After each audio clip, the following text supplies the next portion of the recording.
ว่านที่จะออกไปน้ำเนินนะที่จะออกไปน้ำเนินหมู่บ้านระหว่างทาง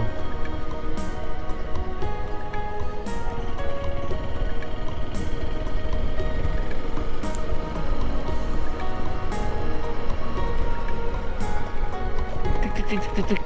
ลงมาลงเลยโอ้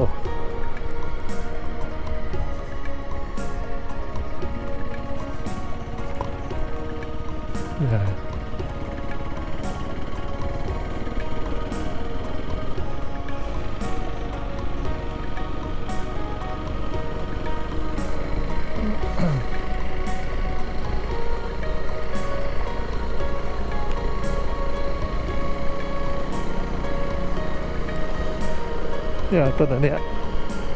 ดอกสีขาวไอ้ดอกอะไรก็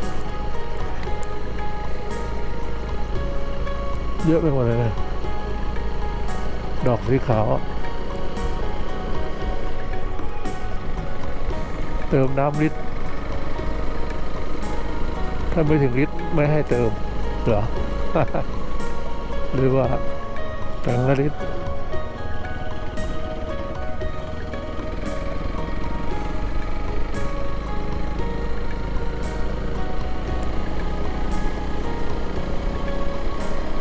เออ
ขายเสื้อผ้าตลาดนะ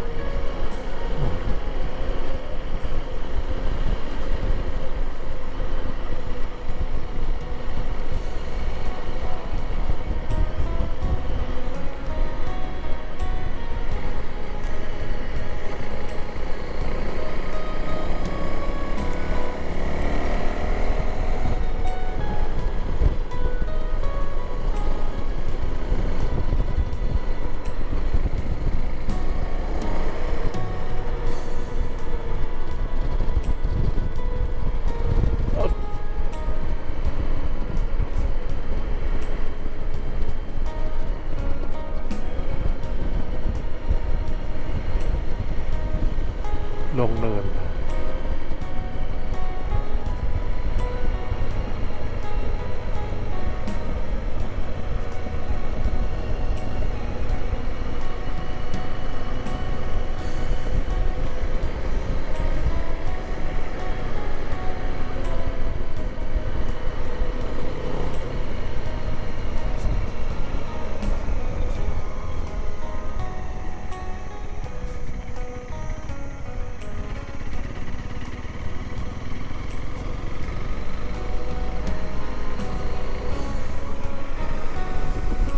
ดึงดึงดึงดึงดึงดึงดึงดึงดึงดึงดึงดึงดึงดึงดึงดึงดึง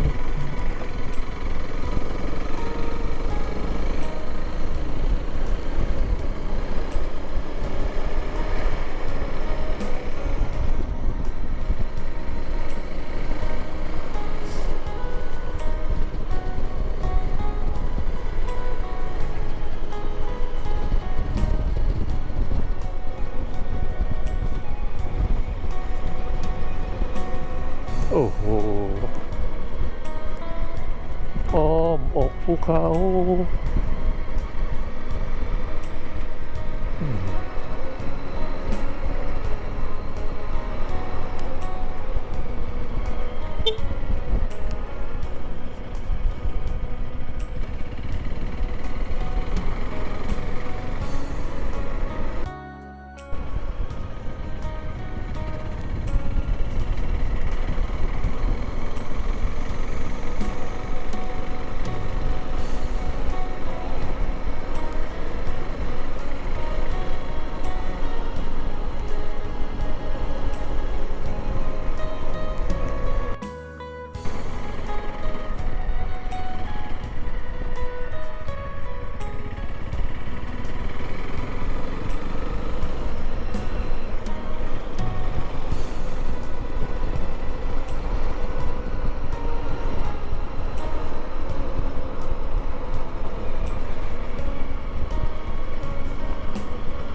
โอ้ชันมากครับข้างหลั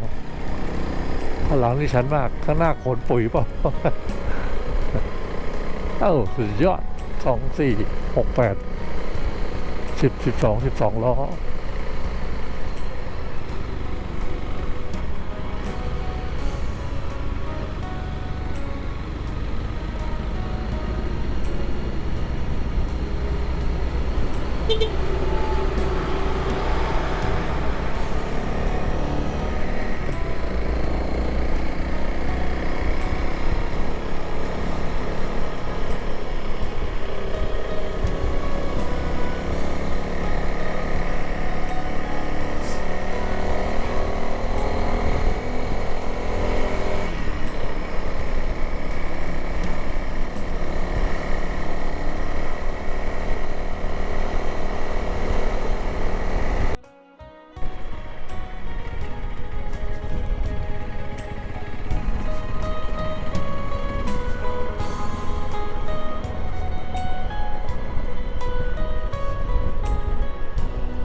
ว่าไง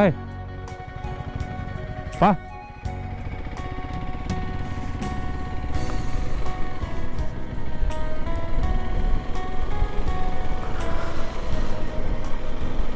เอาน้ำเนอะ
ชมแล้วอย่าลืมกดไลค์หรือกดยกนิ้วโป้งกดแชร์เพื่อแบ่งปันให้เพื่อนๆของท่านนะครับ และกด Subscribe หรือติดตาม พร้อมกับกดสั่นกระดิ่งเพื่อแจ้งให้ท่านทราบเมื่อวินดี้มีคลิปใหม่ขอบคุณมากครับ